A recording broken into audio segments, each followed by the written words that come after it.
mommies, it's your favorite midwife at your cervix, midwife Nelson, and I am back with another midwifery minute. But first of all, I hope you're all doing fabulous. I hope you're staying safe and healthy for your pregnancy. And also, I hope that you've been reading up a lot on pregnancy, on labor and delivery. Yeah, because I want you to be completely equipped to handle your big day. Yeah, your big day coming up. So for today's topic, I'll be teaching on how to care for your baby's umbilical cord stump. And without further ado, we will get right into the video.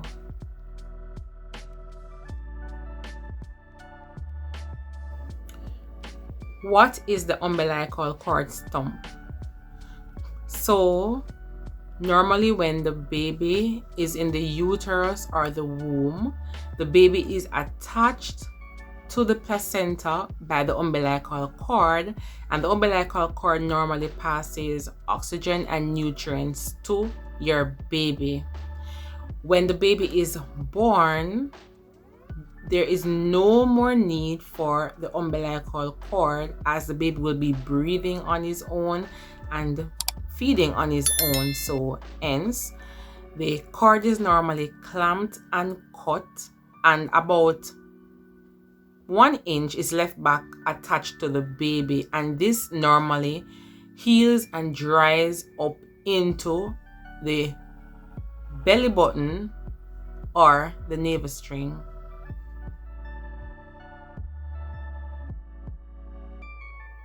How long does the umbilical cord stump normally take to fall off?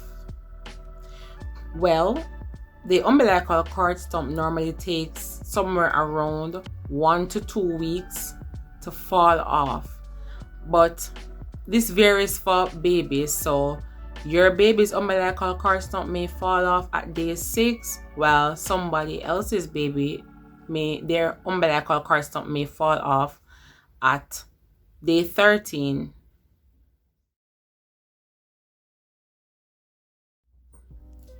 You may be wondering, how long should you continue to do cord care? Well, you are supposed to do cord care until the cord stump falls off, and then you should continue until the area looks like a belly button. Can you bathe the baby while the cord stump is still attached? And this is a question that I get a lot from mommies, and persons tend to be a little bit apprehensive or a little bit fearful to bathe the baby, like give the baby a bath while the cord stump is still attached. No. Some literatures may tell you that you're not to bathe the baby, you're not to immerse the baby in a bath while the baby's cord stump is attached. And some literatures may say you should give the baby like sponge baths, top and tail. But in Jamaica, we do advise that you may give the baby baths even when the cord stump is still attached. How do you promote faster healing and drying out of the umbilical cord stump? Well, one, you should dress the baby in breathable fabric such as a baby chemise. You should also avoid covering up the umbilical cord stump with the baby's diaper. So you can get diapers that have the cutout section to facilitate the umbilical cord stump. And not to worry if you do not have that type of diaper, because some brand diapers carry that feature to it. But if you do not have that diaper, you can always break down the front of the diaper so that it wouldn't be covering the umbilical cord stump. You should also ensure that you're not putting the baby in any outfit that has an elastic waistband. You should basically not be having the baby in any tight clothing that would, you know, press down that area or cover up that area. So waistband, like a tight waistband, is a no-no.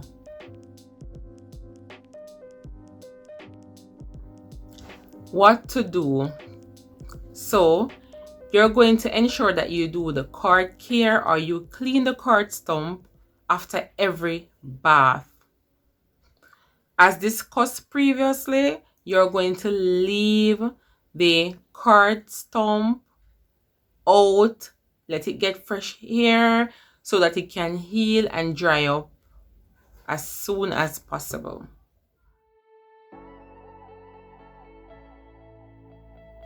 What not to do? Number 1, do not pull off the cord stump.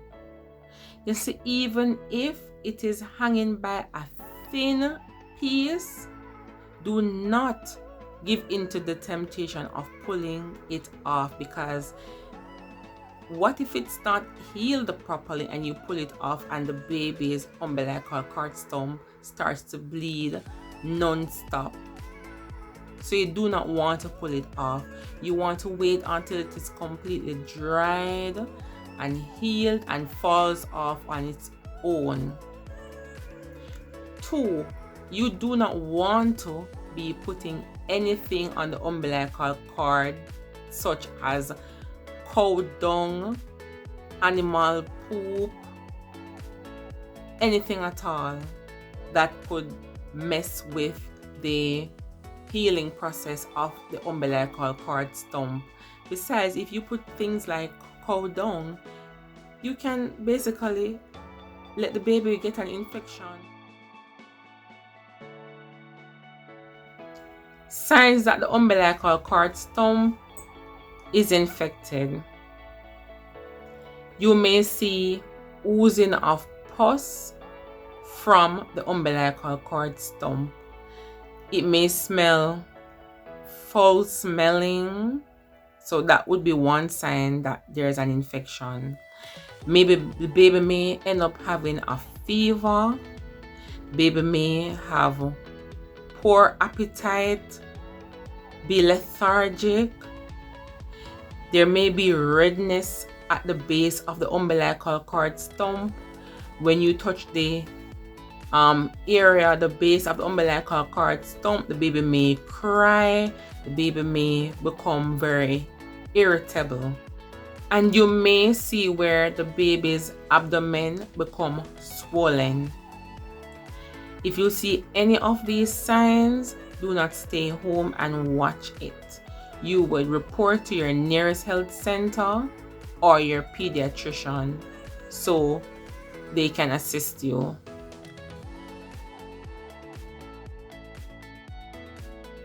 Alright, so I'm going to talk about how to sterilize the cottons that you would use to do the umbilical cord care. So first and foremost, you're going to gather your tools, right? So you are going to need a glass jar. It can be a plastic jar as well, but preferably a glass jar with a lid that can be closed, right? Because you want a jar that when you close it, no water cannot get in it, right? So you're going to need obviously a cotton.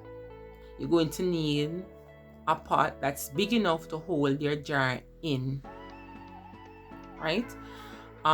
First thing that you're going to do is you're going to make sure that you wash out your jar and you wash your lid.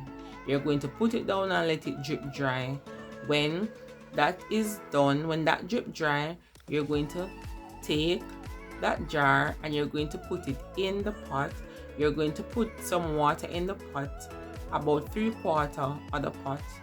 You're going to put it on the stove and you're going to boil it for well, you're going to, once the water comes to a boil, you're going to boil it for at least 15 minutes.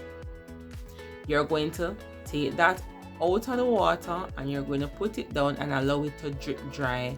You're not going to use any paper towel, any towel, any rag to dry it out. You're going to allow it to drip dry because it would defeat the purpose of sterilizing the jar. And remember that you're going to need to be very careful as you're handling hot stuff, right? And you don't want to say, is midwife Nelson make you get burned up, right? So please handle with care. So now that your jar is sterilized, you want to sterilize your cotton balls. So you're going to use clean hands, of course, and you're going to take out the cotton and you're going to put it in the jar. You're going to fill it up enough close to the top. You're going to cover the jar with the lid and you're going to make sure that it is shut tight, and you're going to boil, or you're going to put it on the stove, right? So you're going to get some more water. You're going to fill up your pot to about 3/4 and you're going to put your jar with your cotton in. You're going to allow it to come to a boil, and once it comes to a boil, you're going to make sure that it boils for at least 15 minutes. When that 15 minutes is done, you're going to take out your jar out of the water and you're going to put it down to just cool down, right? Again, remember, be very careful. I don't want any of you guys to burn up yourself while sterilizing your cotton balls, right? All right, so after your cotton balls are sterilized, you're not going to throw the whole bottle of alcohol in the whole bottle of jar, because remember, these cotton balls, they can be used for other things for your baby. Okay, so you're going to make sure that only when you're ready to do your cord care, you're going to take out the amount that you need. And normally you would need maybe about 5 to 6 cotton balls to do your cord care. And when you take out your cotton balls to do your baby's cord care, that's when you're going to pour your white alcohol onto the cotton.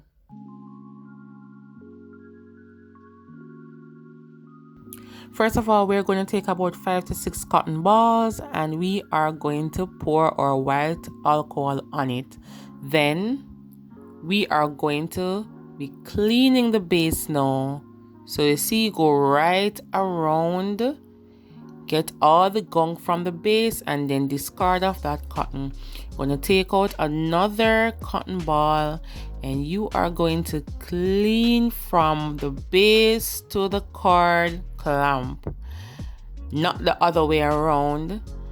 You're going to take another cotton swab and you're going to clean the other side from the base to the cord clamp, and I'm folding it there to get a clean part, and I'm cleaning the other part of the umbilical cord stump. Take a next cotton ball and we are going to clean the clamp itself. Yes, so after you clean the cord stump, you clean the cord clamp, and we clean it to make sure that everything is clean, and then that's it. And then you take up your dirty cottons and throw away. So guys, we are at the end of the video. Don't forget to like, share, comment, and subscribe. Until next time, stay safe, peace out, love y'all.